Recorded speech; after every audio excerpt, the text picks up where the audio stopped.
Ok, vamos a comenzar la clase entonces de metodología de la investigación. Esta ya va siendo nuestra segunda clase que tenemos. Yo sé que la primera clase seguramente es una clase como de adaptación, por lo tanto no avancé tanto en el contenido, pero ya desde hoy en adelante comenzamos de manera mucho más constante, más directa.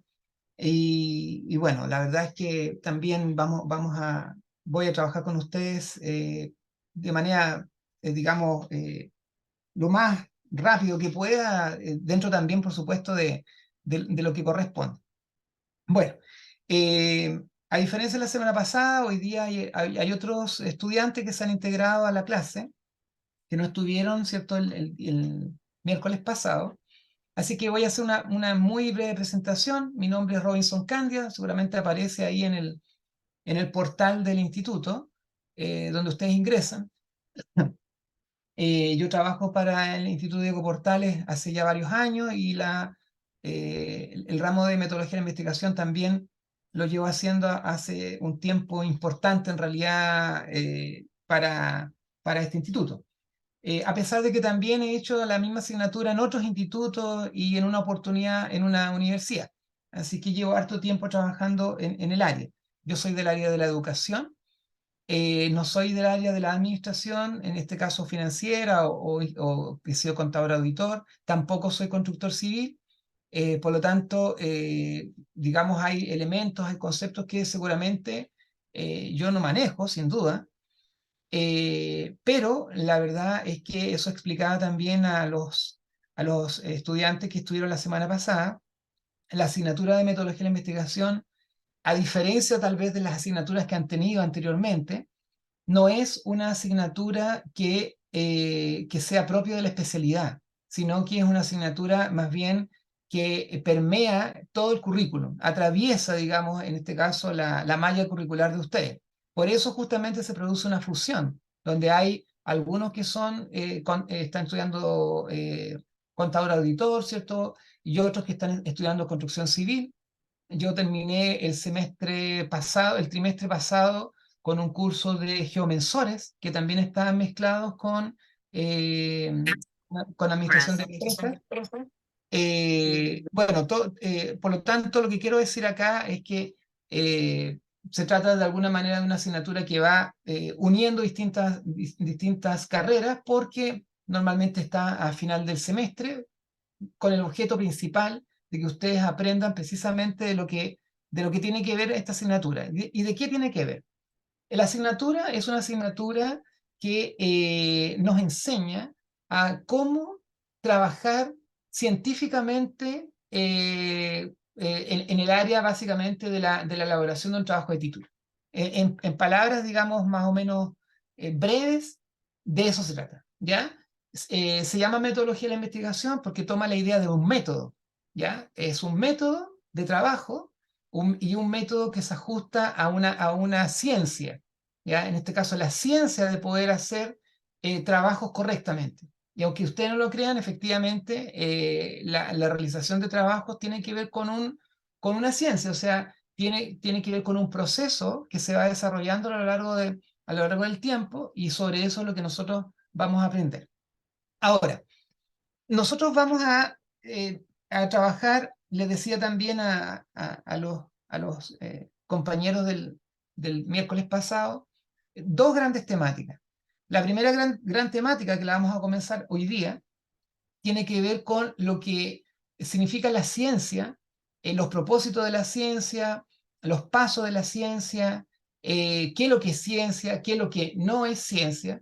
Y básicamente toda esa línea temática lo que intenta es transmitir a ustedes, enseñarles a ustedes de que cada vez que nosotros realizamos una acción, desde el punto de vista profesional o desde el punto de vista de la investigación, esa acción tiene que tener elementos, tiene que tener pasos, tiene que tener, en definitiva, métodos. Y de eso vamos a estar trabajando, ¿cierto?, durante yo creo que un mes aproximadamente, en relación a esa temática. Yo les voy a presentar algunos PowerPoint, y los voy a ir explicando y vamos a ir teniendo algún diálogo, espero, junto con ustedes.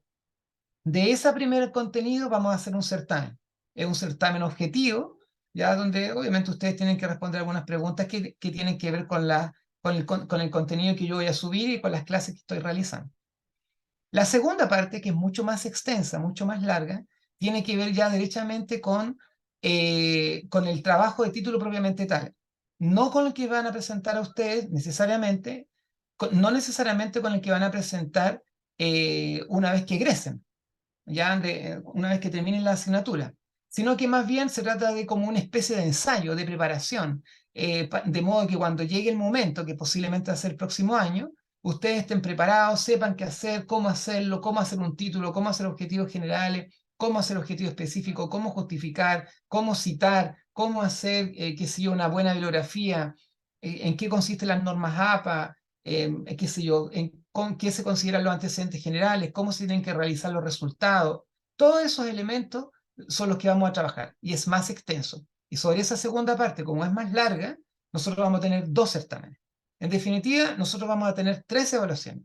La primera va a tener una ponderación de un 30%, la segunda y la tercera de un 35 y 35%. O sea, la segunda y tercera son más pesadas, entre comillas, o tienen más peso porcentual que la primera porque es más contenido y también es un contenido más, ¿cómo decirlo?, más práctico, más derechamente que tiene que ver con ustedes, porque ustedes van a tener que hacer algunos trabajos y esos trabajos van a tener que ver con sus carreras, cosas como esa. Pero bueno, no me voy a adelantar tanto porque seguramente después lo vamos a poder volver a realizar. Entonces vamos a comenzar con la primera parte. Primera parte, hoy día comenzamos 23 de agosto y la primera parte tiene que ver con el tema de la ciencia. Vamos a hablar un poco de esto. Puede que para ustedes sea un poquito ajeno, o sean cosas que a lo mejor hayan visto tiempo atrás cuando a lo mejor estaban en el colegio, no sé, en el liceo, o tal vez estudiaron otra carrera y ahí quizá lo revisaron, lo vieron, no lo sé. Independiente si lo saben o no lo saben, lo vamos a conversar, pero vamos a ver el tema de qué significa la ciencia y qué no es ciencia, con el objeto de que ustedes puedan tener como una primera línea temática, ¿cierto?, respecto de un formato formal desde el punto de vista del científico para poder hacer trabajo, ¿ya? Entonces, eso es lo que vamos a ver hoy día. Y para eso le voy a presentar esta imagen que está aquí. Se las voy a ir presentando y por supuesto también conversando. Eh, Todo esto, para que estén tranquilos, yo lo voy a subir. Voy a terminar la clase con ustedes y una vez que termine la clase, yo voy a subir el material para que ustedes lo puedan estudiar, lo puedan revisar, qué sé yo. Ok, partimos entonces. Esta temática se llama Bases epistemológicas de la investigación científica. Y aunque les dé un poquito de lata, bueno, vamos a partir un poquito por definir etimológicamente esta palabra de epistemología. En realidad, epistemología tiene que ver con la ciencia, ¿ya? En palabras simples, epistemología es como la ciencia, es como el estudio eh, sistemático que se adecua a una línea, digamos, de acción científica. Bueno, ahí señala, ustedes lo pueden mirar, ¿cierto? Dice que epistemología tiene un origen griego, que es una palabra compuesta de episteme, que significa conocimiento, y logía, que significa estudio. Ha sido llamada, la parte de abajo dice teoría del conocimiento, gnoseología y filosofía de la ciencia. ¿Por qué yo estoy compartiendo esta primera línea? Porque, insisto, vamos a nosotros a conversar respecto de lo que es ciencia y lo que no es ciencia. ¿Ya? Pasemos a la siguiente imagen para que la miremos. Algunas características importantes, ya que estamos hablando de lo que es investigación científica, nosotros justamente tenemos que hacer diferencia respecto de lo que sí es y de lo que no es. Para eso, entonces, una de las formas que podemos pensar como para poder ir separando entre lo que sí es y lo que no es, tiene que ver con sus características. ¿Y cuáles son algunas de las características respecto de la ciencia? Bueno, primera cosa es que la epistemología dice estudia la naturaleza y la validez del conocimiento. sea, cuando nosotros hablamos, y está en color rojo, de validez del conocimiento, significa que, en definitiva, no todo conocimiento es válido. Puede sonar un poco extraña esta frase que estoy diciendo. No todo conocimiento es válido, pero es real, ¿ya? Eh, en una segunda etapa, que posiblemente sea un ratito más, yo les voy a pasar otras imágenes donde vamos a conversar sobre este tema, y ustedes se van a dar cuenta que efectivamente no todo lo que uno cree que sabe, o no todo lo que la gente cree que sabe, ¿ya? Necesariamente es ciencia, ¿ya? Hay algunas que sí y otras cosas que no. Entonces, la característica fundamental de la epistemología, que es el estudio de la ciencia, es que justamente tenga validez. ¿Qué significa que tenga validez? Obviamente que cuando es sometida a un juicio, ya sea un juicio de expertos u otras personas lo pueden revisar o lo pueden realizar, eso tenga validez, ¿ya? O sea, tenga peso y no sea, a ver, es como decir, cuando yo hablo, por ejemplo, voy a hablar en términos un poquito como concretos, también se puede hablar en términos abstractos, pero voy a hablar ahora un poquito en concreto. Si yo digo, por ejemplo, que no sé, el largo de una mesa es de 1 metro, 1 metro de largo por, qué sé yo, 75 centímetros de ancho, esa medida, ya el largo por el ancho, 1 metro por 75, es una medida válida.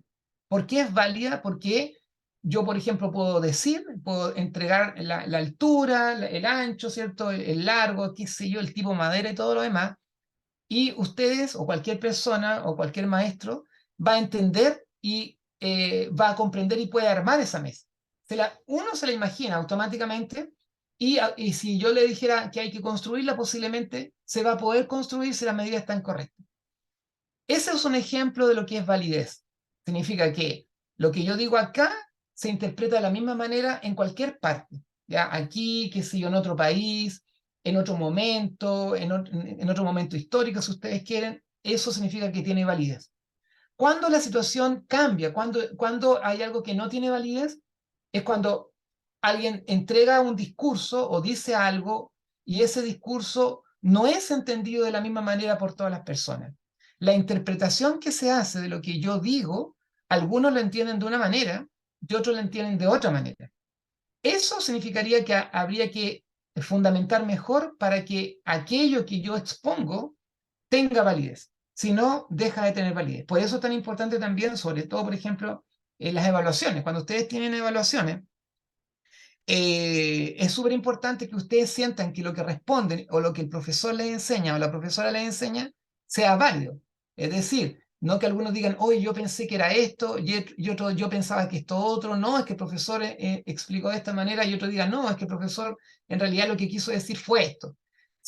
Estoy dando ejemplos solamente, pero si se dan esos diálogos, implicaría que hay un problema en el instrumento de evaluación.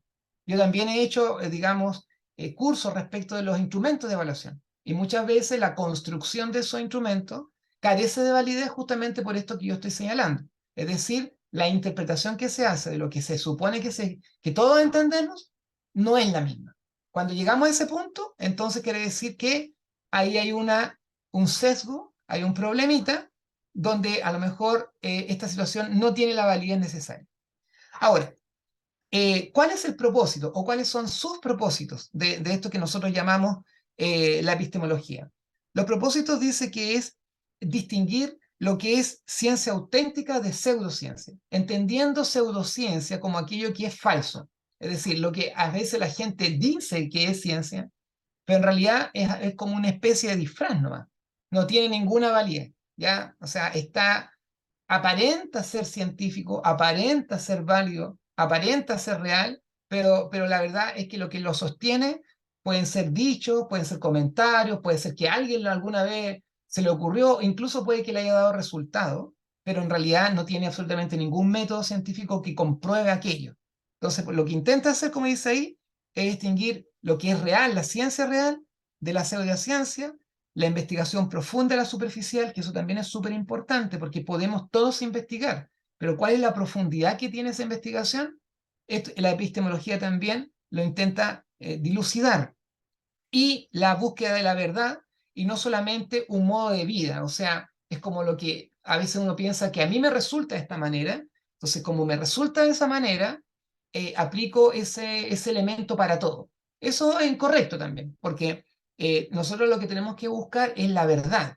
Y cuando yo hablo de la verdad, significa que es una verdad más abierta, más compartida por una mayoría de gente. Aunque yo sé que estamos en un mundo muy relativo hoy en día, y pareciera ser que ya no existe ninguna verdad.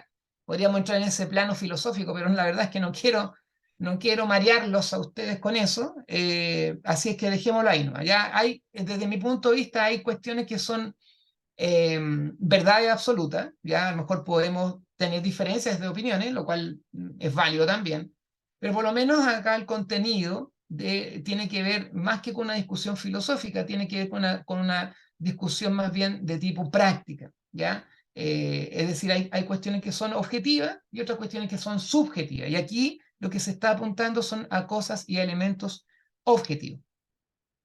Algunos ejemplos. En la antigüedad, cuando se producían fenómenos naturales, por ejemplo, ahí aparece un circulito con una palabra, ¿cierto? Que se producía un trueno. ¿Cuál era la interpretación de ese fenómeno natural? Lo más probable, ¿cierto? Estamos hablando a lo mejor en los tiempos, qué sé yo, no sé, antes de, antes de la Edad Media, posiblemente cuando existían este tipo de fenómenos naturales, todos estos fenómenos eran atribuidos a dioses. ¿Ya? Es decir, ¿por qué hay un trueno? Bueno, porque un dios mandó un trueno, ¿cierto? Qué sé yo, alguien decía, podría decir, estrelló sus manos, golpeó con las manos y por eso se produjo este ruido. O por qué había un relámpago, por qué llovía, por qué crecían, a lo mejor, por qué surgían los sembrados. Hay todo un tema histórico ahí que ustedes pueden revisar y seguramente saben que el pensamiento del ser humano en la antigüedad tenía que ver con que todos estos elementos que surgían en la naturaleza eran atribuidos a dioses o a un dios quien producía esto, ¿ya? O sea, la mirada no estaba puesta en descubrir necesariamente el fenómeno natural o tratar de darle una explicación a ese fenómeno natural, sino que de alguna manera esa explicación venía derechamente de algo que yo no puedo comprender, que no puedo entender, como no lo puedo entender, automáticamente entonces se asigna eso a una postura divina, por así decirlo. Bueno, mientras esto se desarrolla, eh, hay personas que son más inquietas y empiezan entonces a decir, pero en realidad esto no me calza mucho. La verdad es que posiblemente hay una explicación diferente a que, por ejemplo, si hay un trueno, tiene que ver con un dios. A lo mejor puede que haya algo distinto a eso. Y se empieza a hacer preguntas. Hay personas, hay gente que se empieza a hacer preguntas, ¿cómo podría producirse eso? Y ahí aparece un círculo, dice, que nace la investigación científica, porque siempre efectivamente la investigación científica nace de una duda, de una pregunta, de un cuestionamiento frente a eso. Primero está la duda, está la pregunta, pero después está la forma de investigar eso o tratar de darle una respuesta coherente o una respuesta que tenga una atribución no necesariamente de un efecto divino, sino que de un efecto más bien, ¿cómo decirlo?, natural. Entonces, cuando hay como un paso, por así decir, obviamente estamos hablando de miles de años, esto no se hace automático, pero el paso se da entre simplemente dar una respuesta automática y sencilla a dar una respuesta donde tratamos de buscar alguna, al comprender de alguna manera por qué pasa esto de una forma más bien distinta, al menos, a la que nosotros podemos pensar en relación a la investigación, a atribuir esto a lo divino. Entonces ahí dice que nace la investigación científica. Ahora bien, al principio yo les decía que no necesariamente todo conocimiento es científico. ¿Ya? No todo conocimiento se ajusta a, a una mirada metodológica o una mirada que tiene una línea, ¿cierto?, de acción, de desarrollo, por así decir, eh, ¿cómo llamarlo?, natural. Y a lo largo de la historia, ustedes lo pueden leer ahí lo que yo escribo, dice que los seres humanos todos nos hemos buscado forma de entregar o de respondernos respecto a esta situación. Así como la imagen anterior yo les decía, qué sé yo, ¿por qué se produce un trueno? Entonces, ok, la respuesta puede ser esta. En realidad, cuando nosotros empezamos a hacernos preguntas y entregar distintos tipos de respuestas, estas cosas se van convirtiendo efectivamente en formas de conocimiento porque se institucionalizan. Es decir, hay personas, hay grupos, ¿cierto? Hay entidades que podrían señalar que cierta forma de conocimiento se ajusta a esto porque resulta de esa manera. Y entonces esto, como lo dice ahí la imagen, nos permite darle sentido, ¿ya? O sea, cuando yo me entrego una respuesta de un fenómeno natural o cualquier tipo de fenómeno que exista, le doy sentido a mi vida o a las cosas que yo quiero. O sea, antes podría ser un sinsentido, es decir, bueno, pasó porque pasó, ¿ya? Esta situación ocurre, ¿por qué ocurre? Porque sí nomás. Pasamos de esto ocurre porque sí, o esto ocurre porque es un designio, no sé, a esto ocurre porque hay una situación X que la produce. Entonces, se han diferenciado las formas de conocimiento, la forma de entregarnos respuestas, y yo al menos he agrupado cuatro, he agrupado cuatro formas de conocimiento que voy a compartir con ustedes, ¿ya? Que las vamos a ver de inmediato. La primera forma de conocimiento que tenemos es lo que se llama el conocimiento cotidiano o conocimiento vulgar. Bueno, ¿cuál es este conocimiento cotidiano o conocimiento vulgar? Este conocimiento corresponde a todas aquellas respuestas que nosotros nos entregamos que tiene que ver con lo cotidiano, como lo dice el título, es decir, con las situaciones que nos van pasando en la vida, ¿ya? Estas cosas que van pasando a lo largo de la vida, en realidad pueden pasar años e incluso más. Puede ser que a mi papá o mi mamá me enseñó de esta manera las cosas, entonces yo heredo lo que ella o él me dice. Él me enseñó de esto, entonces yo lo heredo y yo digo, ok, esta situación ocurre por esto, entonces a mí le resultó a mi papá, por ejemplo, en el pasado, le resultó a mi abuelo, a mi papá, me resulta a mí, yo también lo transmito a mis hijos. Entonces puede ser que a lo largo de toda la vida, que puede ser la mía, incluso o más para atrás todavía, la de mis padres, se producen situaciones y esas situaciones van obteniendo determinadas respuestas y eso se basa no necesariamente en un elemento más bien científico, sino que, como dice ahí, en lo cotidiano. Cada persona va adquiriendo, como señala, vivencia, contacto con el mundo, contacto con otras personas, y se forma este tipo de conocimiento. Ahora, la característica de este conocimiento es que es dudoso, es decir, no necesariamente, bueno, ya lo vamos a ver también, se ajusta a un modelo científico. Desde ese punto de vista, puede ser sometido a dudas. De alguna manera, no necesariamente es como tan preciso, tan perfecto. Pero lo interesante es que a pesar de que es dudoso, es posible de que tenga una lógica. O sea, tiene lógica, eso es lo que quiero decir, tiene lógica. No son cuestiones ilógicas, no son cuestiones fuera de sí. Son cuestiones que yo les voy a mencionar algunos ejemplos a ustedes, son cuestiones que tienen sentido, ¿ya? Pero, y eso nos permite comprender el mundo en el cual vivimos, entenderlo de alguna manera, ¿cierto? Nos parece razonable, es compartido por todas las personas y por lo tanto armamos nuestra historia, nuestra forma de conocimiento, de acuerdo, ¿cierto? Con esa mirada y con esa experiencia en definitiva. El conocimiento cotidiano ustedes lo tienen que asociar con la experiencia.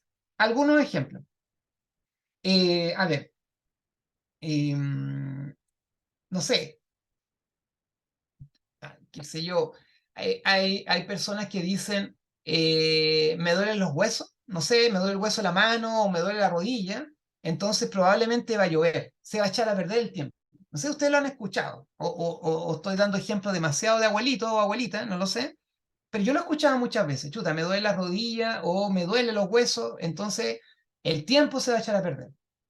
Esa explicación de un cambio climático, fíjense ustedes que aquí, ¿cuál es el punto? El punto es un cambio climático, ¿cierto? O sea, está con tiempo bueno, entre comillas, o qué sé yo, despejado, ya no hay lluvia, se empieza a nublar, me empiezan a doler los huesos, y como me empiezan a doler los huesos, yo deduzco, y yo incluso más pronostico, no solamente deduzco, sino que pronostico que mañana o pasado va a llover.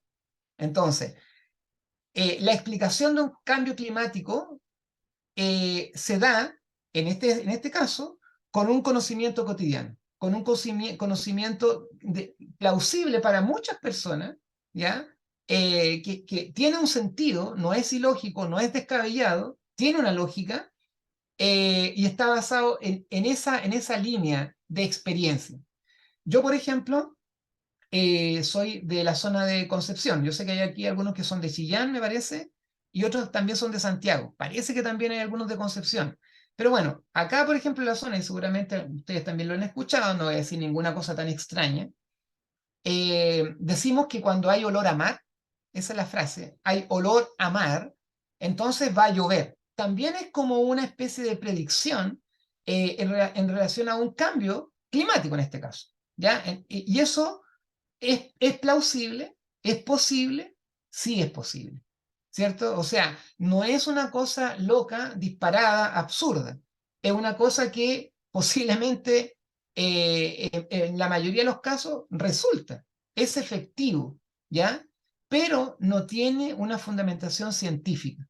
O sea, el argumento no tiene una argumentación científica. Posiblemente, si nosotros tratamos de explicar por qué, el ejemplo uno, duelen los huesos y automáticamente o al poco tiempo llueve, posiblemente, si vamos desde el punto de vista científico o biológico, le vamos a encontrar un sentido.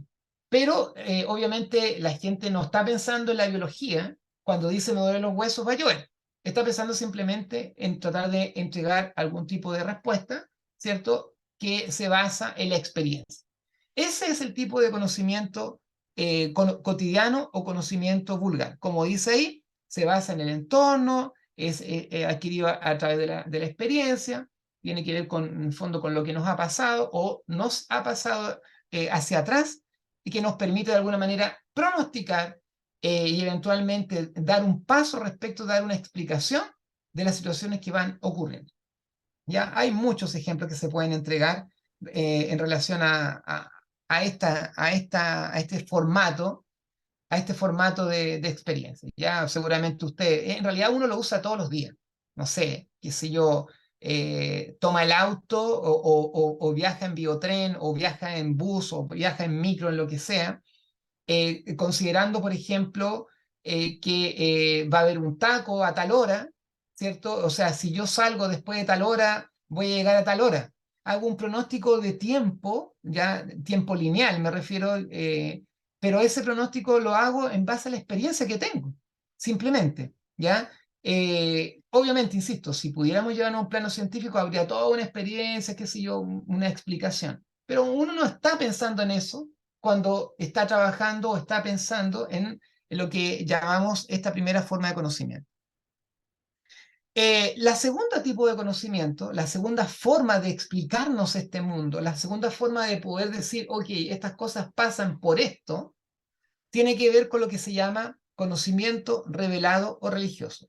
Y este conocimiento que hablábamos al principio, en el cual los fenómenos que pueden ocurrir, las situaciones que pueden ocurrir, no sé, insisto, la lluvia, el desplazamiento en el tránsito, a veces, no sé, pues la gente puede decir, me va bien, me va mal, qué sé yo, todo eso es atribuido a una mirada más bien de tipo religiosa. O sea, eh, no sé, ¿por qué? Bueno, ¿por qué pasa cualquier cosa en realidad? Porque hay un determinismo. ¿Y qué determina eso?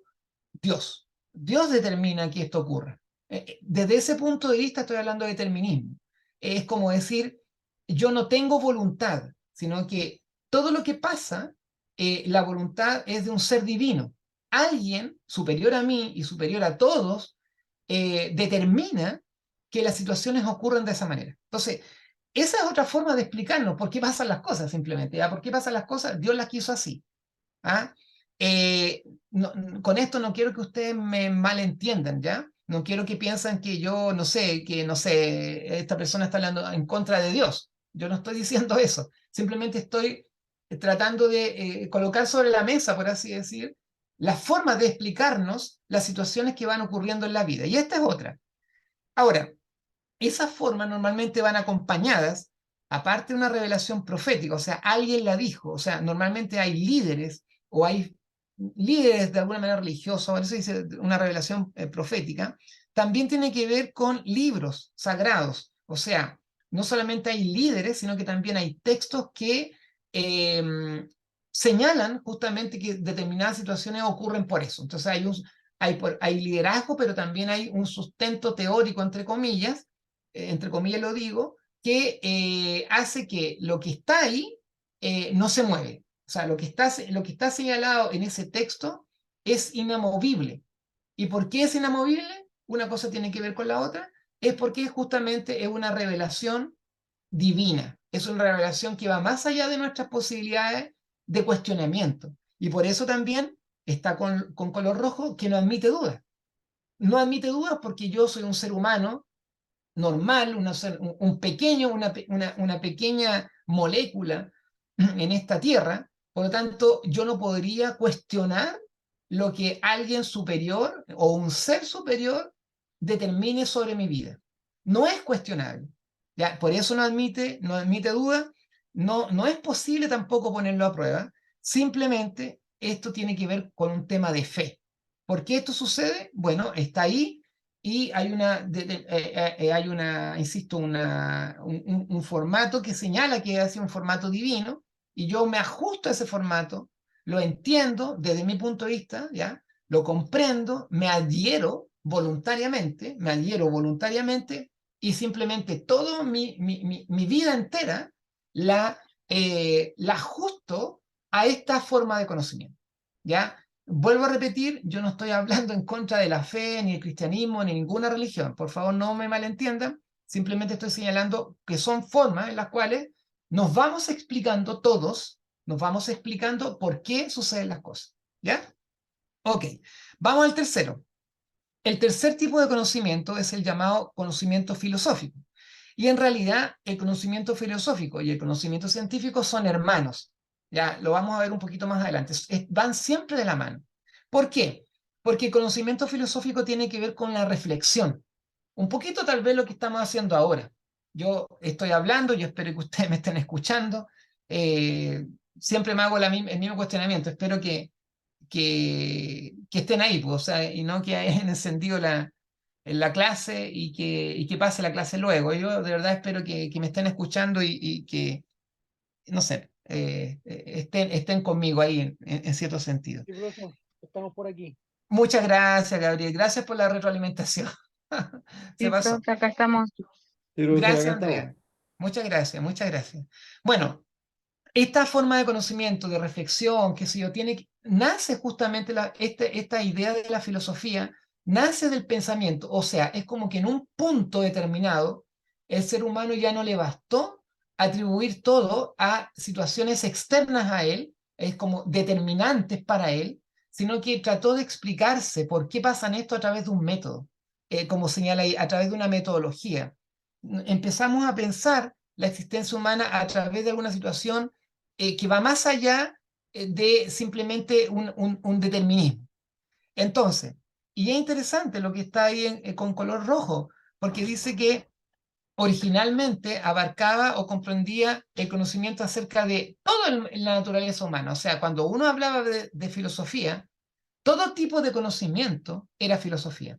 Les quiero pedir 45 segundos de tiempo porque están golpeando la puerta de mi casa. Voy a abrir y vuelvo enseguida. Por favor, eso nomás les pido de tiempito. Un ratito nomás.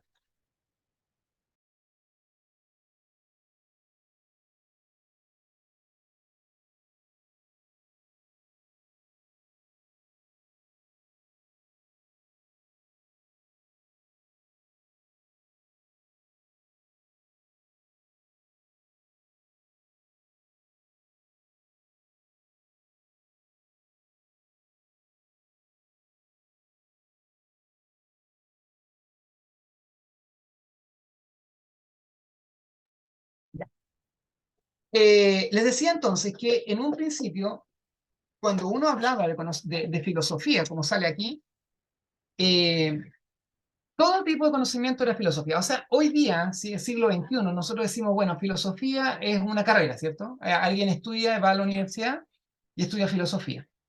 Otros son filósofos, qué sé yo.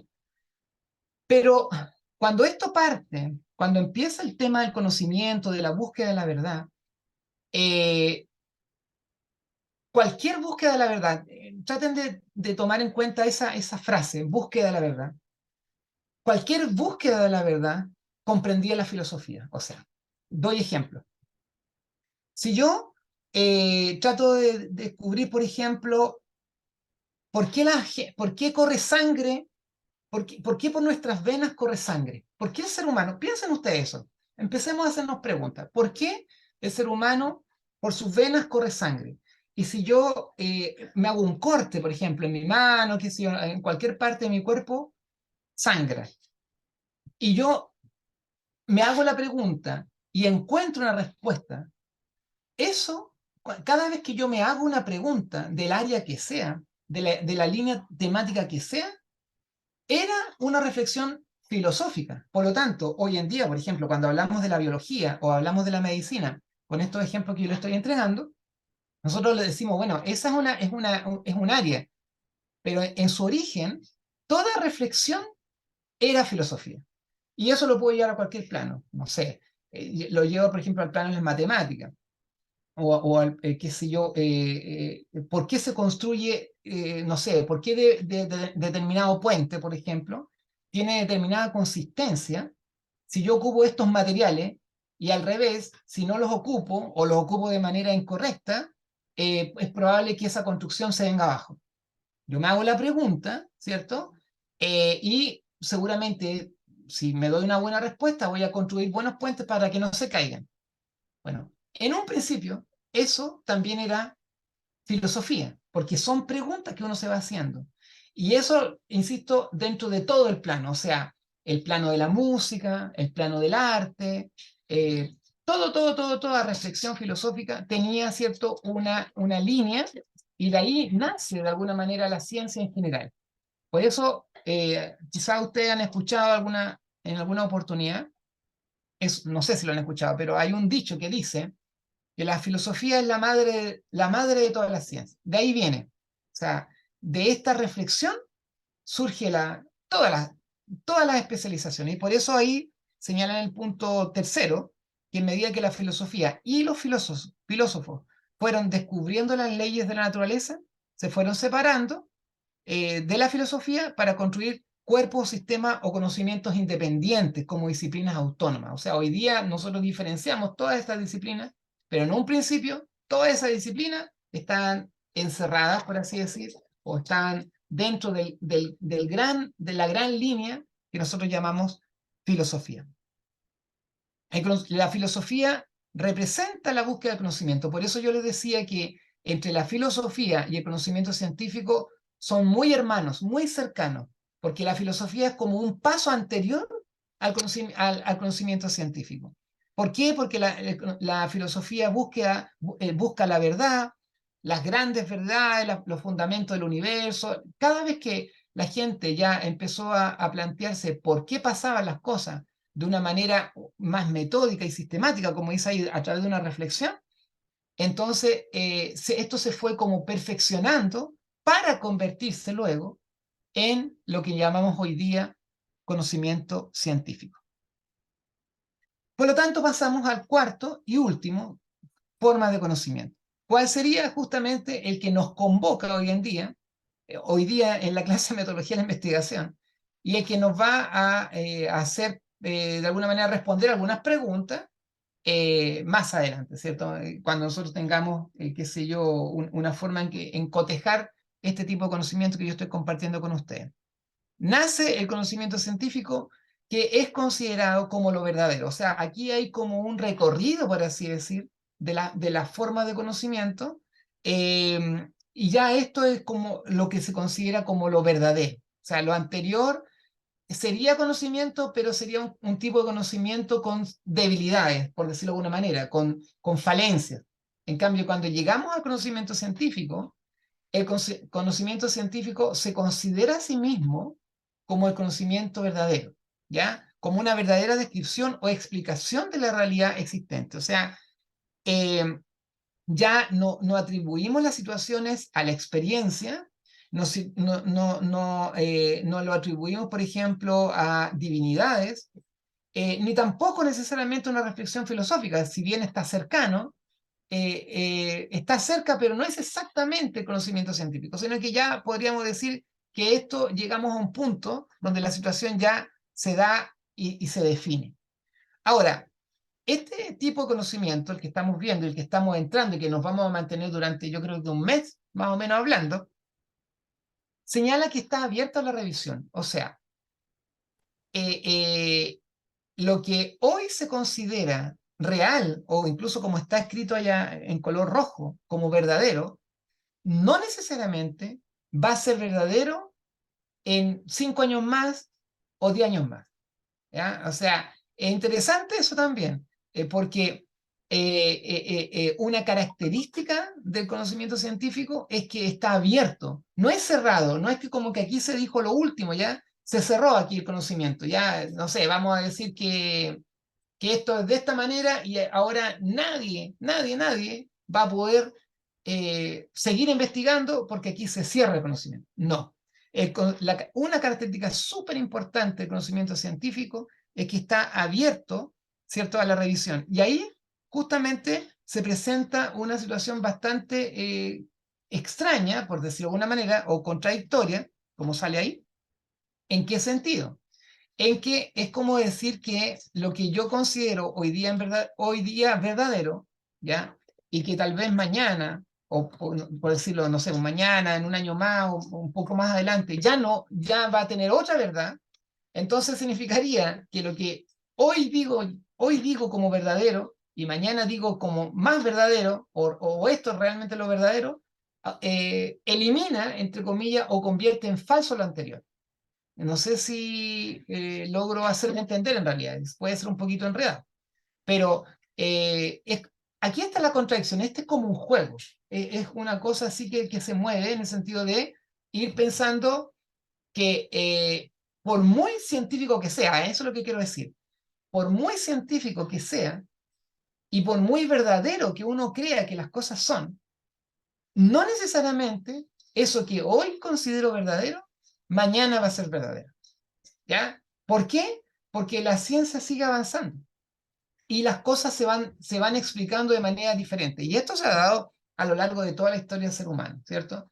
Imagínense ustedes que, o sea, cualquier cosa, pues, no sé, pues la explicación del universo, la explicación del cuerpo humano, la explicación de lo que sea, ha tenido verdades. Ha tenido verdades que se creen que son desde ese punto de vista y ahí se acaba. Pero pasan años, llegan otros investigadores y descubren otras verdades. Ya en el caso, por ejemplo, de las ciencias más duras como la química, la física, la matemática, se da con mucha fuerza eso. Ya, por ejemplo, no sé, hasta antes de Albert Einstein, en el área de la física, se señalaba, por ejemplo, que determinados formatos respecto del mundo y del espacio. Y por eso es tan importante, por así decir, Albert Einstein, porque él propone un formato distinto y todo lo que había existido por siglos, no por un año, 2 años, 3 años, 10, estamos hablando de pasar, no sé, como 200 años, cambió. De ahí para adelante cambia el concepto del universo, de la forma de mirarlo, por así decir. Por lo tanto, aquí está un poco esta situación un poco tensa en que esta verdad científica, en cierto sentido, es una verdad relativa. Es una verdad que tiene una duración, por así decir. Es una verdad que tiene una fecha de caducación, por decirlo de alguna manera, ¿ya? O sea, hoy está así, no necesariamente yo podría garantizar que mañana esto va a ser así. Y esto en todo plano, o sea, no solamente en la ciencia exacta, sino que también en la ciencia filosófica, en la vida, en la política, no sé, no sé, en absolutamente todo. No hay garantía de que una situación que hoy considero verdadera, mañana yo diga, oye, ¿cómo pude imaginar que eso era la realidad, que eso era la verdad? O sea, hoy día no lo puedo creer. ¿Por qué? Porque ya existe una nueva verdad. ¿Ya?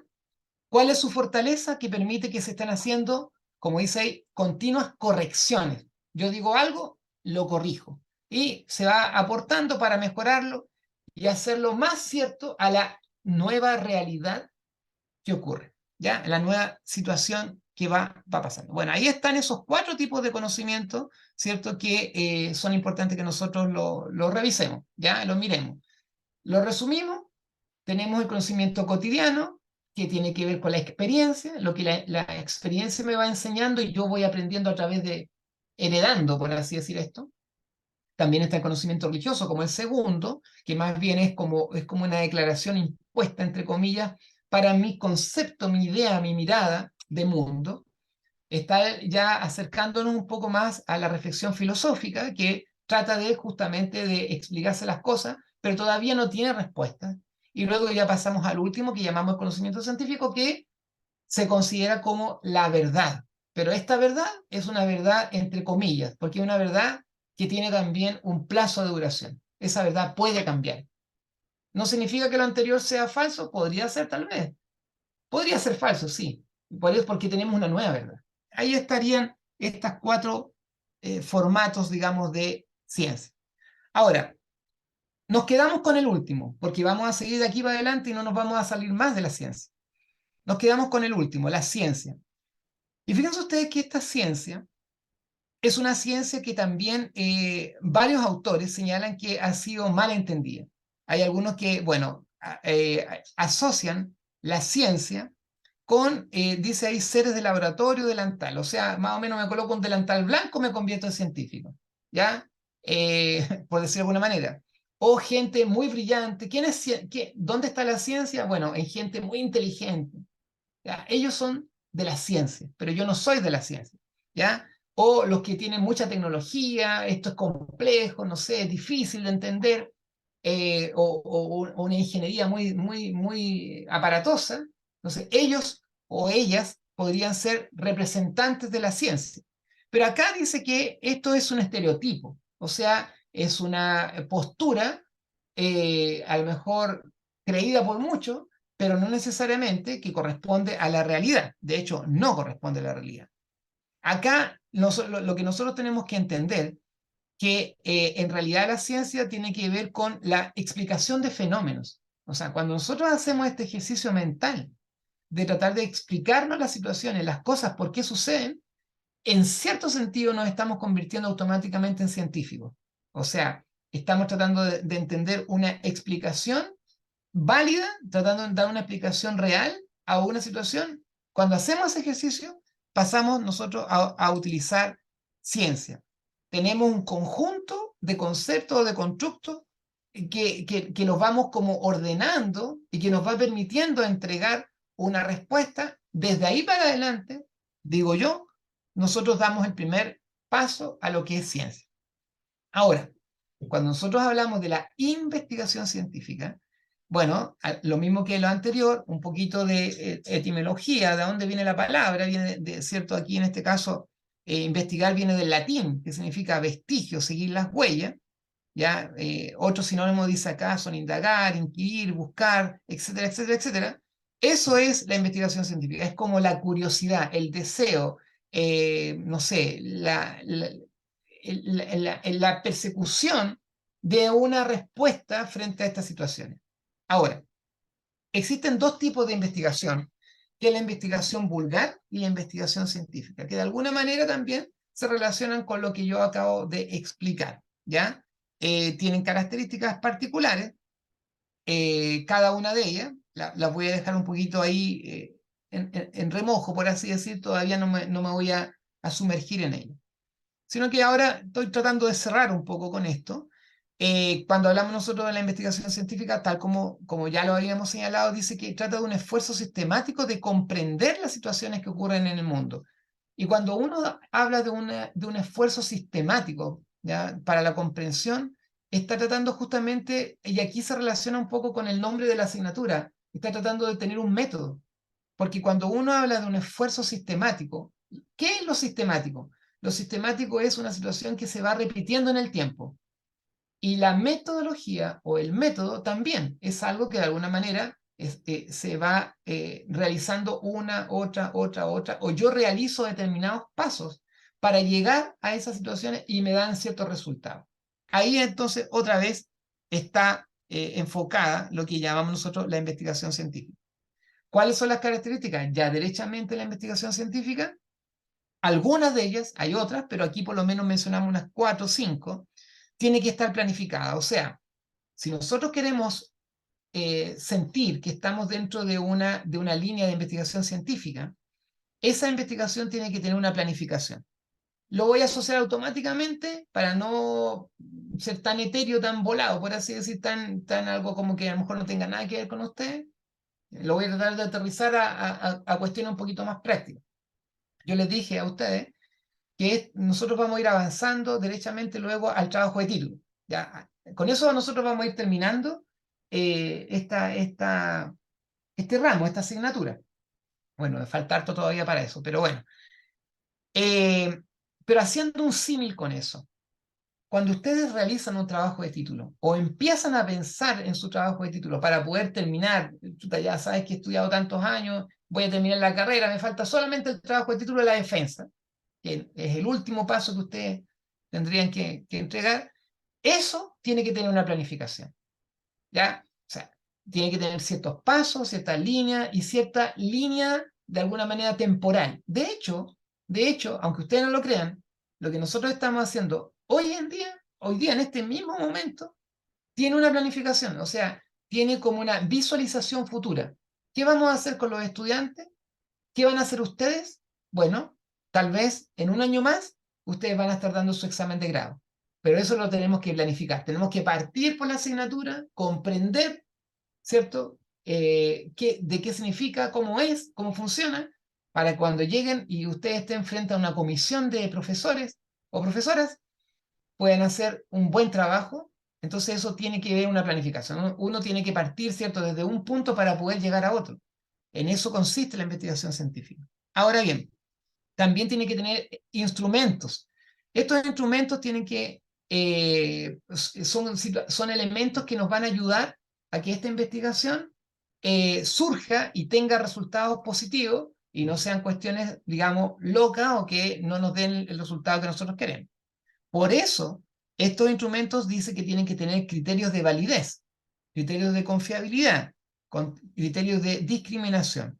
Estas tres palabras se usan a veces como sinónimo, no necesariamente significan lo mismo, pero para no hacerlo tan extenso, básicamente lo que estamos hablando, yo ya al principio di un ejemplo de lo que es validez, en términos muy sencillos, validez es aquello que hoy día yo lo digo, mañana lo mantengo, o yo doy, por ejemplo, una medida determinada y se pueda comprender en todas partes del mundo. Desde ese punto de vista es algo válido, ¿ya?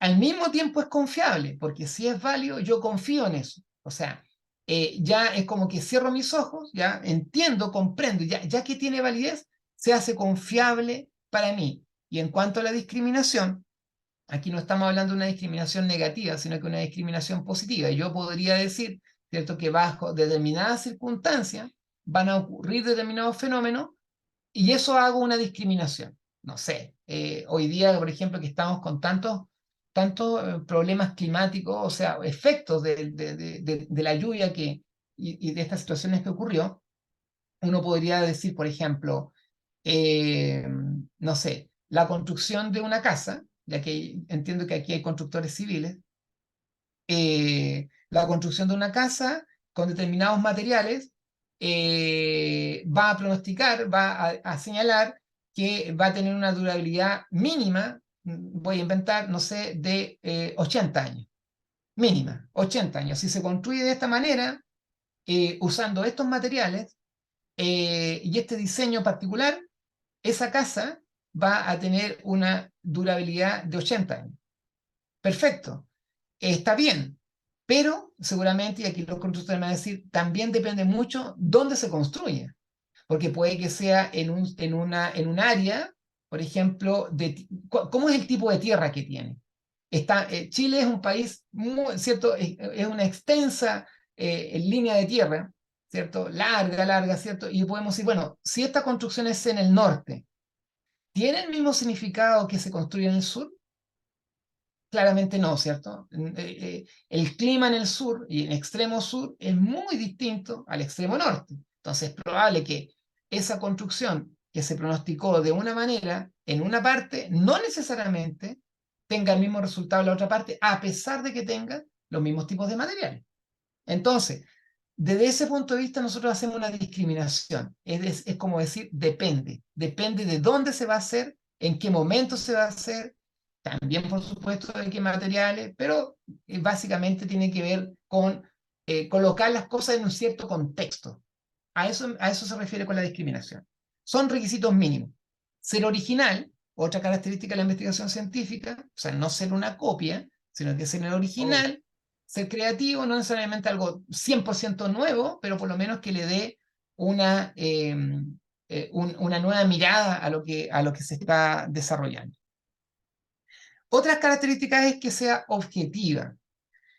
Es decir, lo que intenta hacer aquí en la investigación científica es como separar aquellas preferencias personales de lo que, o sentimientos que podía desempeñar para encontrar la verdad completa.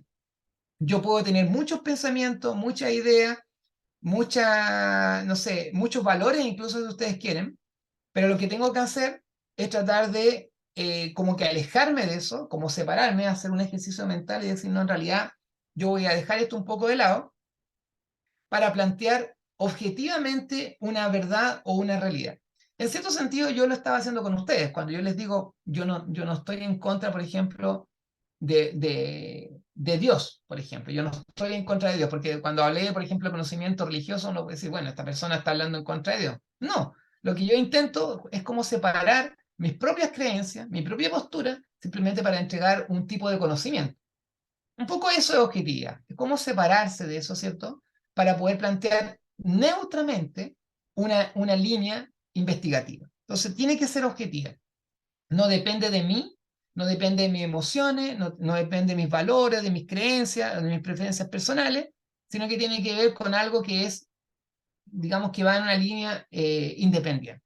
Ser viable, es decir, que se pueda realizar, no que sea una cuestión absolutamente loca, por así decir, desde el punto de vista económico, desde el punto de vista de la realización, desde el punto de vista de cualquier parte, sino que sea real. Ya, Manuel me está diciendo, no hay problema, Manuel, vaya nomás, no hay problema, gracias por decirme que se va a salir un ratito.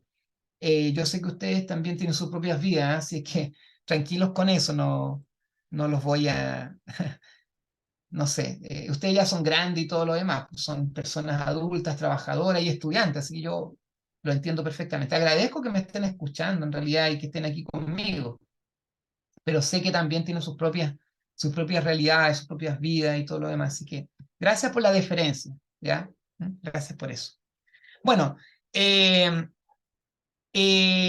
aquí hay otras cosas más que voy a decirlo muy rápidamente, ¿cierto? El origen de las investigaciones tiene que ver con que se produjo un problema, hay un obstáculo, hay algo que no me puedo explicar, lo que yo decía al principio, y esa situación yo le trato de entregar una idea.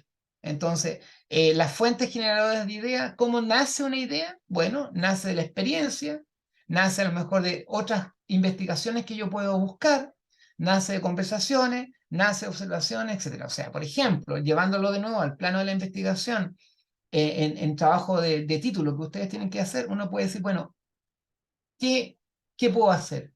¿Qué puedo investigar? ¿Qué puedo proponer para mi trabajo de título? ¿Cómo lo voy a hacer? Esa pregunta, esa reflexión, ¿cómo nace esto? Nace justamente, bueno, yo puedo decir, bueno, sabes que a tal persona hizo algo que a mí me gustó, pero a mí me gustaría yo profundizar sobre eso. Es una experiencia. O voy a buscar el libro, voy a buscar en Google, voy a hacer una investigación ahí, me voy a meter un día entero, voy a estar buscando sobre este tema, material escrito, conversaciones, observaciones. Hay muchas formas en las cuales nosotros podemos tener un inicio, ¿ya? O alguien puede decir, yo antes hice ya un trabajo de título. Yo he tenido estudiantes que ya este va haciendo su segundo trabajo o su tercer trabajo. Entonces, dicen, yo ya lo hice, ya hice algo parecido, voy a profundizar sobre esta temática. Bueno, esas son formas en las cuales se van generando las ideas para concretarlas, ¿cierto? Y llegar a un fin. La mayoría, dice esta imagen, de las ideas nacen de manera muy vaga, muy como una cosa lejana aún, que de alguna manera nosotros le vamos a ir colocando. De hecho, la segunda, insisto, etapa de esta asignatura, ustedes le van a ir como colocando nombre. O sea, por hoy es una cosa, ahí tengo una idea, qué sé yo, pero esa idea hay que aterrizarla. Hay que aterrizarla de varias maneras. Por ejemplo, coloquémosle un título. Ya, lo que usted está pensando, colóquele un título. Entonces, lo que yo voy a hacer más adelante es decir, ok, este título tiene validez, está bien hecho, está bien escrito, y si no está bien escrito, ¿por qué no está bien escrito? Porque a mí me parece como profesor que no está bien escrito. Entonces yo le decía, ¿sabe qué? Pasa esto, pasa lo otro, y ahí ustedes van como, en cierto sentido, como aterrizando la idea, ¿ya? Por eso, vamos de lo más general y lo vamos a ir eh, encerrando, por así decir, hasta que lleguemos a una respuesta coherente, comprensible y válida, por supuesto. O sea, no solamente yo como profesor encuentre que lo que ustedes proponen es válido, sino que también otros profesores, otra comisión, etc. ¿Cómo generar ideas? Bueno, esto ya también ya lo dijimos, cuestiones que a lo mejor nos llamen la atención, cuestiones que nos van como excitando en el sentido de, oye, esta idea me da vuelta en la cabeza, no sé, cosas que no necesariamente, como dice el punto 2, sea una cuestión 100% novedosa, no es, digamos, perdona, que no sea algo que nadie conozca, pero sí sea novedoso, y que nos van a ir ayudando, ¿cierto?, a poder revisar un poco esto. Vamos aquí, los pasos tienen que ver con antecedentes de esa idea, o sea, que lo que alguien escribió antes, estructurar esa idea de manera formal, que es lo que nosotros vamos a realizar, insisto, un poco más adelante también, y luego derechamente proponer una perspectiva, o sea, una forma, de hecho, en el trabajo, por ejemplo, de título que ustedes tienen que hacer, hay un apartado que se llama metodología, y en la metodología lo que ustedes tienen que hacer justamente es lo que está en el último punto, que es una perspectiva, o sea, qué línea metodológica yo voy a darle. Puede ser una línea, por ejemplo, muy práctica, o más bien una línea descriptiva, una línea más bien, no sé, o cualitativa. En fin, hay muchas formas en las cuales ustedes le pueden dar una orientación. Y eso es un apartado, hay unas páginas ahí que ustedes van a tener que desarrollar sobre esos aspectos. Bueno, todo esto tiene que ver con este gran título, ¿cierto?, que yo les compartí al principio. O sea, la idea de la investigación tiene todo un camino, tiene todo un recorrido que finalmente nos lleva a esta línea de conocimiento que llamamos nosotros conocimiento científico y que en cierto sentido se institucionaliza para decir, ok, nosotros nos casamos, entre comillas, con ella, con la investigación científica, y decimos que de aquí para adelante nosotros vamos a construir todas nuestras herramientas, vamos a construir todo nuestro tipo de trabajo. Esta es la primera línea que nosotros comenzamos, ¿ya? Sé que a lo mejor ha sonado un poquito muy filosófico tal vez lo que yo he dicho, pero bueno, es importante que lo aprendamos, es importante que nosotros como que sentemos las bases respecto de lo que nosotros vamos a trabajar. Voy a compartir una segunda Power. Ambos Power los voy a subir después de la clase, ya para que ustedes lo tengan y lo puedan revisar. Bueno, yo sé que hay algunos que quizá están en sus casas, otros capaz que en el trabajo, otros me vayan escuchando en su auto, no lo sé, puede ser, pero si tienen la oportunidad, si quieren, hacer preguntas o aportes o lo que sea que quieran decir, yo no tengo problema, no, no, si tienes, sabe que esto no me quedó claro, profe, me gustaría que me lo repitiera, o yo lo entiendo de una manera distinta, no hay problema, ustedes me dicen y conversamos, ¿ya? Así es que si quieren ahí, insisto, interrumpirme, las interrupciones no son malas, yo las veo como algo bueno. Así que siéntanse en libertad nomás de poder hacerlo. Voy a pasar a una segunda imagen que quiero compartir con ustedes también, que habla ya de algo que nosotros, se llaman paradigmas de investigación. Es altamente probable que de estos paradigmas de investigación no los alcancemos a hacer todos hoy día. Yo seguramente voy a presentar uno o tal vez dos, y no alcancemos a ver los tres. Una, para no llenarlos de tanto contenido, esa es la idea, no decir, puta, pues, tanto contenido el profesor nos está mandando, no, porque estamos recién en la primera clase. Y dos, porque la verdad es que me gusta también ir no tan, insisto, tan acelerado y todo. Así que ya, bueno, vamos a ver algunos, no los vamos a ver todos. Lo primero es, partamos por el título. El título dice Paradigma de Investigación. Esta palabra, paradigma, es una palabra que tiene también un significado. ¿Cuál es el significado de paradigma? En realidad no es tan complicado entenderlo. Paradigmas significan como modelos.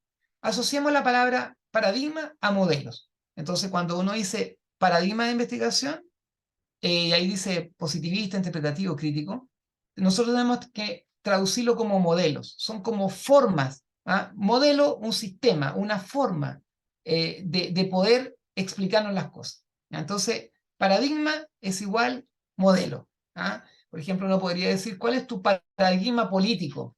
No sé, es tu forma de pensamiento político, tu modelo político. ¿Ah? A eso se refiere esto de la palabra paradigma de investigación. Y ahí, como digo yo, se mencionan tres. El positivismo, que va a derivar al cuantitativo. Está el interpretativo, que deriva su hija al cualitativo. Y tenemos el paradigma crítico, que tiene una fundamentación más bien ideológica en buscar la verdad. Ya vamos a ver los tres, posiblemente hoy día vamos a ver solamente uno, creo yo, no sé, quizá dos, pero vamos a comenzar a revisar estos formatos, estos paradigmas. Bueno, aquí nuevamente hay algunos autores que están ahí, ¿cierto? Soltis y de la Orden, que hablan precisamente de nuevo de estos tres modelos, de estos tres paradigmas, ¿cierto? Estas grandes líneas de pensamiento. Otra vez ya, una vez que nosotros entendemos lo que es la ciencia en general, pasamos a una segunda etapa ya que tiene que ver con modelos. Y estos modelos hablan, ¿cierto?, de la empírica, de ahí viene el positivismo, lo cuantitativo, ya lo vamos a explicar un poquito más. Está la interpretativa, que va más bien de la línea de la cualitativa, y la normativo-crítica, que va hacia la sociocrítica. ¿Ya? Entonces, vamos a ver al menos el primero. Vamos con el primero. El primero es el paradigma positivista. Este paradigma positivista dice que nace entre los siglos XII al XIV, 12 y 14, ¿ya? Principalmente en Occidente europeo, y surge de un conjunto de transformaciones, de preguntas, de dudas, de situaciones históricas que van pasando en el mundo y económicas, y que van a crear las condiciones para que surja. Ahora, con esto no quiere decir que la ciencia en particular o la reflexión filosófica o las explicaciones hayan nacido en el siglo XII. O sea, usted me puede decir, profesor, esto significa que antes del siglo XII no había ciencia, antes del siglo XII no existía esta línea, digamos,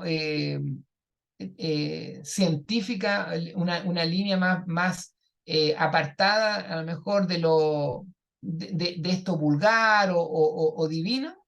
No, claro que sí. Nosotros, por ejemplo, nos vamos a Grecia, ustedes van a encontrar un montón, ¿cierto?, de grandes pensadores, grandes filósofos, que, no sé, no sé, Galileo Galilei, Arquímedes y tantos otros, ¿por qué no hablar de Sócrates? En fin, Platón y muchos otros, donde se fueron dando ciertas líneas, ciertas temáticas filosóficas y teóricas respecto de la ciencia en general.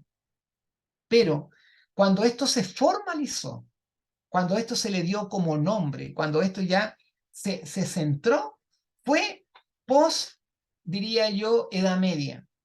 Ya pasada la Edad Media empezó esto como a sentar las bases de lo que llamamos nosotros el paradigma positivista.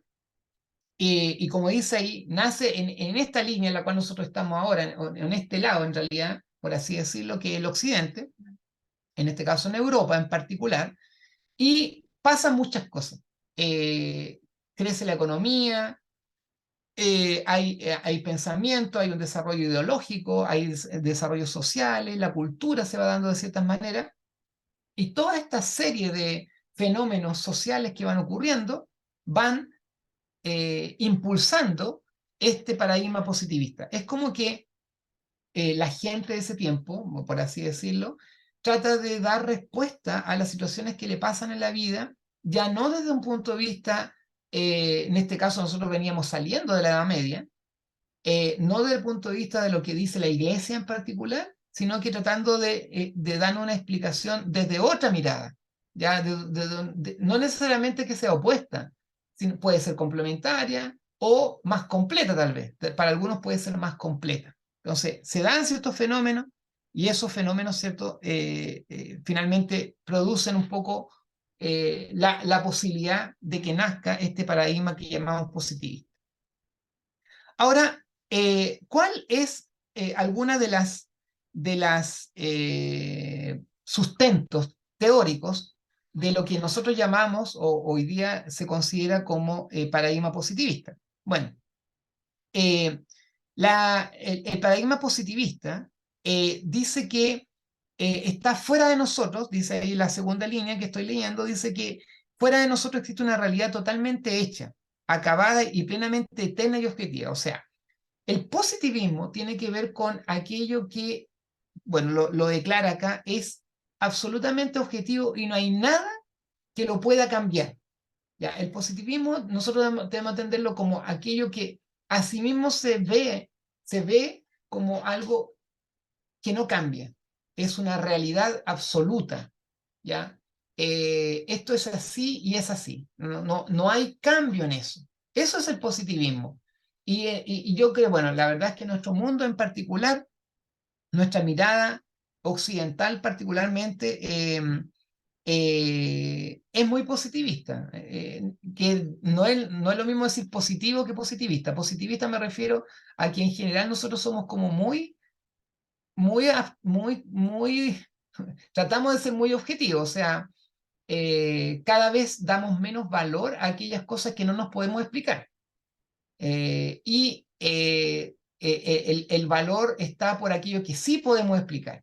¿Ya? Y si hay algo que nosotros no podemos explicar, como que no tiene validez. Ya lo vamos a ver un poquito más adelante. Sé que estoy haciendo un poquito, a lo mejor, un poquito ambiguo, pero bueno, vuelvo al positivismo, dice ahí que es algo externo y objetivo. Nuestro aparato cognitivo, o sea, nuestro cerebro, nuestra mente, la forma de pensar que se refleja es como una cámara fotográfica donde hay imágenes. O sea, aquí está. El positivismo lo tenemos que entender como algo que yo puedo, como dice ahí, leyes y mecanismos. ¿Ya? ¿Por qué pasa esto? Hay una razón X. ¿Ya? Hay un mecanismo, hay algo que se puede comprobar, algo que se puede generalizar, entonces yo lo miro de esa manera, lo entiendo de esa manera y automáticamente me adscribo a esa manera. No hay nada que me cambie mi pensamiento porque es positivista, es absoluto. Lo absoluto es lo positivo, Tiene el pensamiento positivo. Sí, perdón, Diego, dígame. que ver como con el método científico, profe, algo comprobable, demostrable, tangible. Exactamente, exactamente, muy bien, Diego, exactamente. De hecho, Es efectivamente, algo, es algo ¿perdón? como que está confirmado. Es algo que está confirmado. Sí, muy bien, Joana, es algo que está confirmado y como dijo Diego también, es algo que finalmente llega al conocimiento científico. Es comprobable, confirmado, como dices tú, Joana, es algo que está ahí y que lo podemos tocar, lo podemos ver, lo podemos medir, lo podemos pesar. Ya, si yo hablo de un peso particular en kilos, y yo le digo, esto pesa, no sé, 3 kilos, eh, eh, yo transmito esta información a ustedes, y ustedes entienden esa información. O sea, lo que quiero decir es que ustedes, si yo les digo esto pesa 3 kilos, ustedes no entienden que pesa 3 kilos y medio. No, o no van a entender que pesa 2 kilos 900. No, pues si yo digo que esto pesa 3 kilos, entonces, ok, pesa 3 kilos y punto. Ya, esto es absoluto.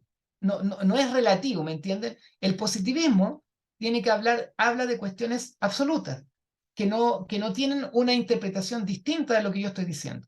Lo mismo la altura, qué sé yo. ¿Ya? El positivismo es así, es como un poquito rígido, funciona de esa manera y punto. Nada más. Es como que no hay que darle más vuelta. De hecho, sobre todo a nosotros y al mundo, digamos, digamos, de las matemáticas, sobre todo, el positivismo no simpatiza, por decirlo de alguna manera. ¿Por qué no simpatiza? Porque tiene que hablar de cuestiones concretas, no de cuestiones abstractas. Insisto, yo doy una medida, doy un peso y punto, así es y listo. No hay una doble interpretación de eso. Eso es el positivismo, ¿ya? Gracias por las intervenciones. Bueno, en este tipo de paradigma positivista, el investigador dice aquí, adopta una postura distante, no interactiva, es como que no se mete entre comillas, ¿ya? No está en él eh, eh, intervenir en estas líneas, sino que yo lo miro desde afuera, pero me abstraigo. Yo puedo tener mi idea, yo puedo tener mis pensamientos, puedo tener incluso mis valores, pero me salgo de mí mismo y lo miro desde esta distancia. Incluso ahí dice que los valores y otros, comillas, prejuicios. Piensen ustedes que los valores son considerados como un prejuicio, algo que puede dañar el resultado. Y es verdad, o sea, si yo empiezo como a meter mi propia línea, mi propia mirada frente a una situación determinada, efectivamente puede que esa investigación sea un poco sesgada. ¿Ya? Que si yo les doy un ejemplo. A ver, eh, a ver, eh, mire, bueno, cuando uno, por ejemplo, hace encuestas, ya voy a ir, a pesar de que las encuestas son de la otra línea, ya, pero no importa, son de la línea más bien interpretativa. Pero lo voy a tratar de colocar en el plano de lo no interpretativo. Ya. Vamos a hacer una encuesta y la encuesta tiene que ver sobre la apreciación del gobierno del actual presidente, Gabriel Boric. Ya, me voy a colocar polémico, ¿no? Entonces ya, le vamos a poner nota, no sé, póngale nota a el gobierno del presidente Boric, ¿cierto? ¿Cómo ha desarrollado cómo ha sido su gestión en este año y medio, 2 años que lleva? Ya. Entonces yo Excelente. podría decir que, claro, yo podría decir que es una pregunta cerrada, ¿por cierto? Póngale nota, incluso fíjense ustedes, si yo digo que del 1 al 7, donde 1, 2, 3 es malo, 4 y 5 es regular y 6 y 7 es bueno, eso es objetivo, ¿cierto? Si yo le coloco número, si yo le coloco número a la encuesta, del 1 al 7, eso es algo objetivo. O sea, que yo diga 2 o que yo diga 5 o yo diga 7 es algo objetivo, no cambia, no es que yo diga 6,2, 4,3, 2,1, no. Pongámosle nota, eso se convierte en algo objetivo. Pero ¿cuándo se convierte en subjetivo? A ver, para no estar hablando yo todo, ¿cuándo creen ustedes que una encuesta podría ser subjetiva a pesar de que tenga números? 1, 2, 3, 4, 5, 6, 7. ¿Cuándo ya podría ser un poco manejada por alguien? A ver, ¿a alguien se le Cuando la ocurre? hace, cuando la hace Cadem, se encuesta trucha esa. Ya, pero ¿por qué, Diego, podría ser trucha la encuesta? Están sesgadas, pues, depende de donde pregunten ellos, donde hagan la encuesta. Eso es, muy bien, Diego. Usted dio en el clavo, ¿cierto? Exactamente. ¿Dónde podría entrar aquí el sesgo? Es donde uno hace la encuesta. Si yo hago la encuesta, no sé, en el barrio alto de Santiago, posiblemente yo voy a tener un tipo de respuesta.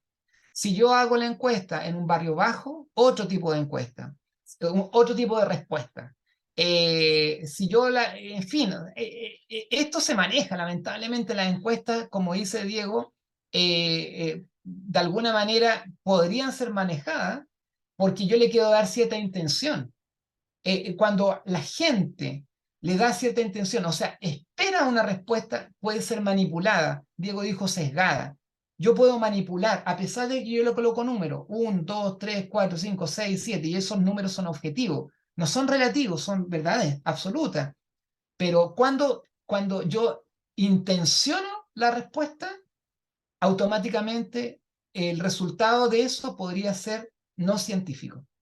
Entonces, lo que nosotros tenemos que hacer dentro del paradigma positivista es dejar de lado eso, es tratar de mantenernos completamente objetivos, a pesar de que yo puedo tener una muy mala opinión respecto del gobierno de Boric, o al revés, puedo tener una muy buena opinión.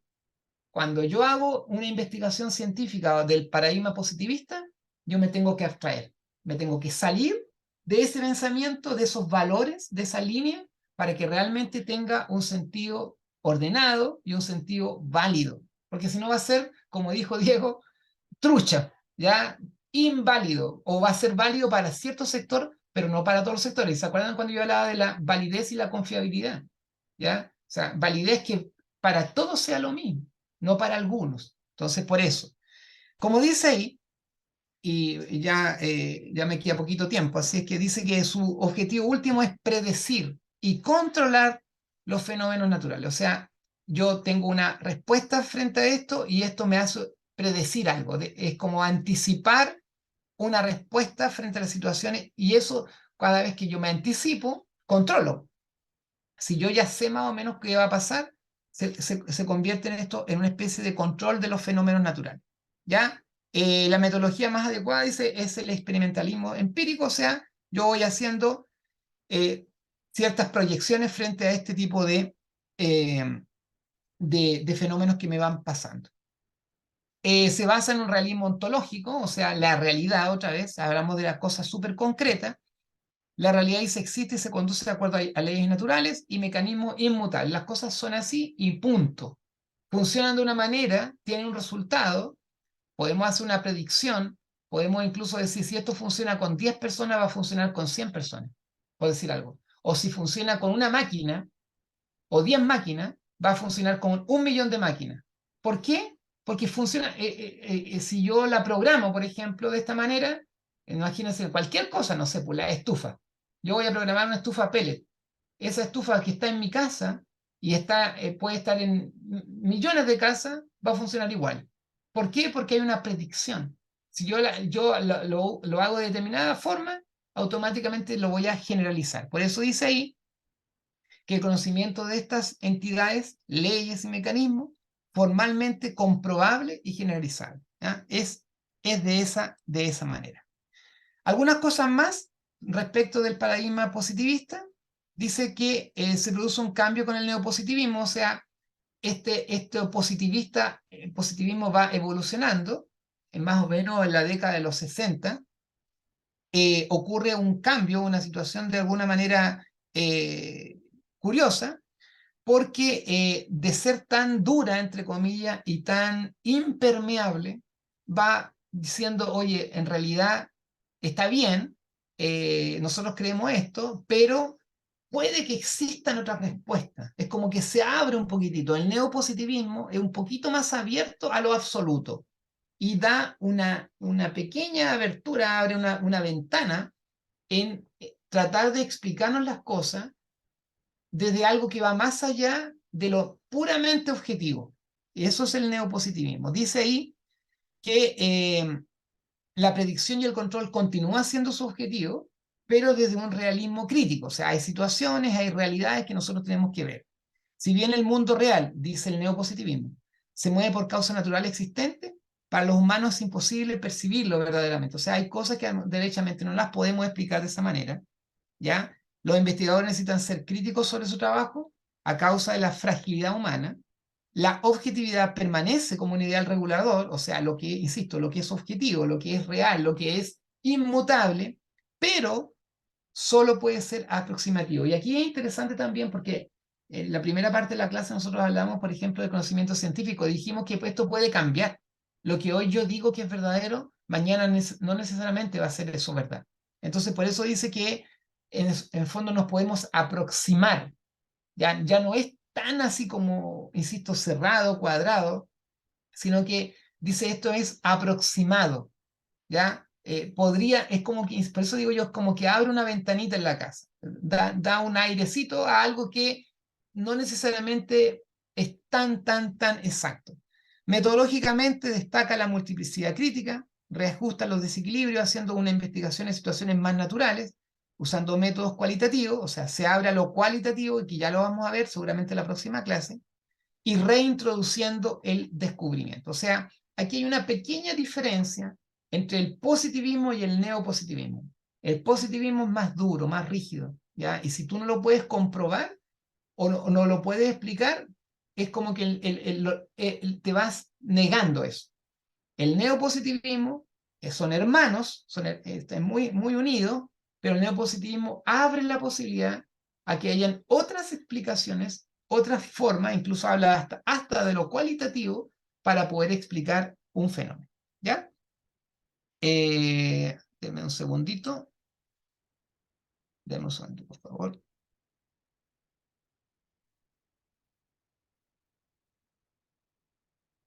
Ya. Voy a ir casi cerrando para no, insisto, llevarnos a un plano ya de aburrimiento de mí. Eh, Vamos a hablar un poquito de la hija del positivismo. La hija del positivismo es la investigación cuantitativa. Y cuando nosotros hablamos de la investigación cuantitativa, ustedes van a percibir, darse cuenta de inmediato que son muy parecidas. Por eso son papá y mamá, digamos, papá, mamá, hijo, son hijos en este caso. Dice que la investigación cuantitativa es aquella que recoge y analiza datos cuantitativos sobre las variables, o sea, cuestiones que sean cuantificables, por eso es cuantitativo, ¿ya? Trata de determinar la asociación y la correlación de variables, o sea, si esto pasa aquí, si esto sucede aquí, como consecuencia va a tener este resultado. Y si tiene este resultado, aquí, hoy, con esta persona o con 10 personas, como les decía recién, la va a tener con 100 personas y la va a tener con 1.000.000 de personas. Eso significa también que es generalizable.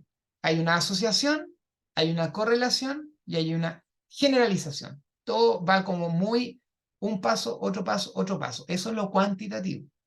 ¿Ya?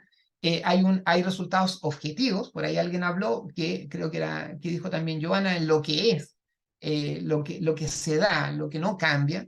Hay resultados absolutos, objetivos, dice ahí, a través de una muestra yo puedo decir esto aquí, lo puedo mostrar, lo puedo ver, lo puedo pesar, ¿cierto? Para una población de la cual se procede. O sea, se pretende de una explicación causal.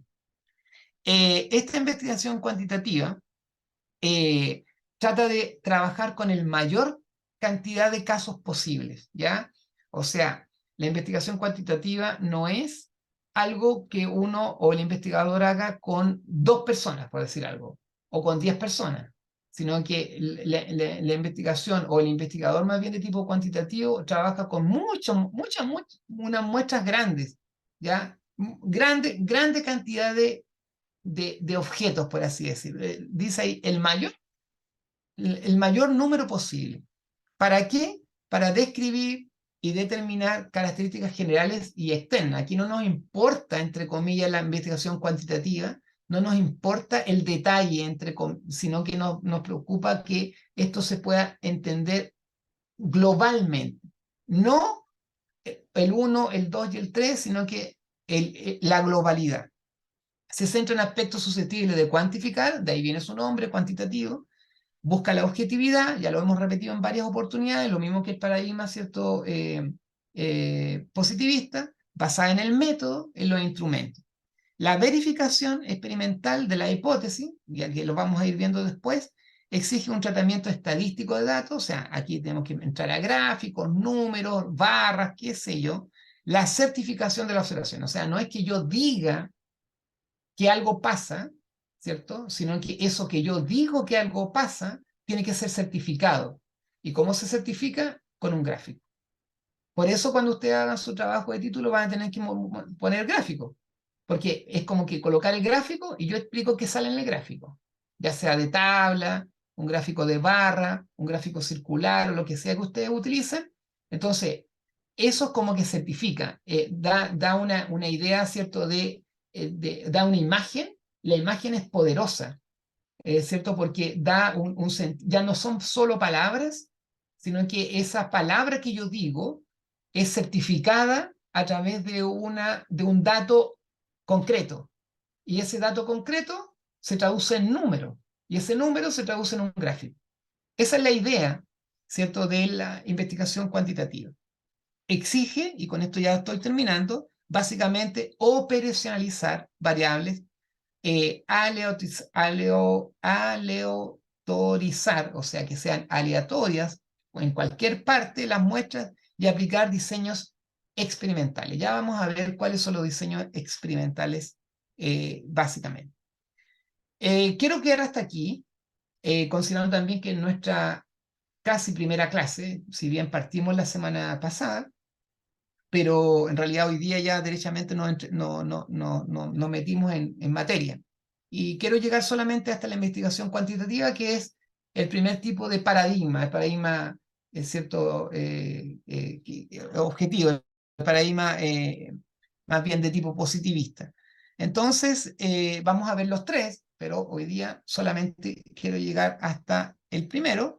Insisto, de este positivista nace el modelo cuantitativo, donde yo diría que casi todos estamos. Un modelo verificable, un modelo objetivo, un modelo que tiene instrumentos que podemos ver, podemos pesar, podemos medir, podemos señalar. Ese es el modelo cuantitativo.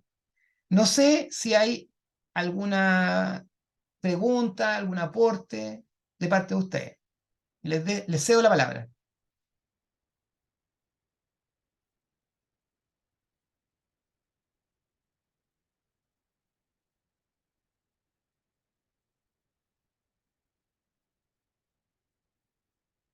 Ya, parece que no.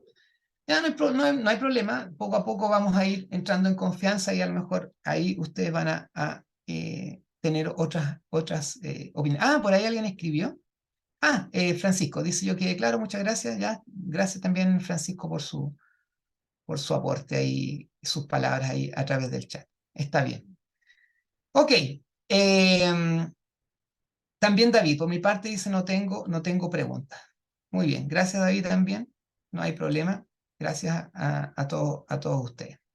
Ya, chiquillos y chiquillas, vamos a ir terminando esta clase y lo vamos a dejar hasta aquí. Insisto, sé que puede que no quiero pasarme, digamos, en tanto contenido, porque si no, por un lado puede ser aburrido y por otro lado un poco como que a lo mejor al final me voy quedando con nada. Entonces la idea es ir de a poco, pero que vaya como en nuestras mentes quedando, ¿cierto?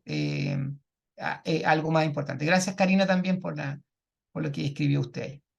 Bueno, entonces vamos a ir cerrando. Sé que nos faltan algunos minutitos, pero no importa. Si terminamos un poco antes, no hay drama con eso. Así que tenemos que comprender también. Insisto, yo tengo en esta posibilidad de manejarme también un poquito en el tiempo en ustedes. ¿Cómo lo vamos a hacer con la lista? Bueno, la semana pasada yo les dije ya Francisca ya sabe, ya Francisca, yo le dije que para que sea más rápido y no entender que como que pasar la lista, simplemente ustedes escriben ahí, como ya está el chat, escriben presente y va a quedar automáticamente su nombre y la palabra presente y con eso yo después lo rescato y ya quedamos listos. Así que varios de ustedes lo están haciendo ahora, gracias por eso. Entonces escribir en el chat presente y automáticamente va a quedar su nombre y la palabra presente, y con eso yo ya me doy por satisfecho en el paso de la lista. ¿Ya? Así que así lo vamos a hacer. Bueno, un agrado haber trabajado con ustedes durante esta clase. Espero no haber sido demasiado latero para ustedes. Yo sé que poco a poco nos vamos a ir colocando un poquito más prácticos, pero bueno, las primeras clases van a ser así, ¿ya? Cuídense mucho y a medida que van diciendo presente, escribiendo presente, se pueden ir retirando. Nos vemos entonces el próximo miércoles, ¿ya? Que estén bien. Muchas Buenas gracias, noches, profesor. Muy profesor. buena. Buenas noches. Noches, Buenas Muchas noches. compañeros, gracias. profesor. Chao, Buenas chao. noches, profesor, Buenas compañeros, noches a hasta luego. todos. Buenas noches.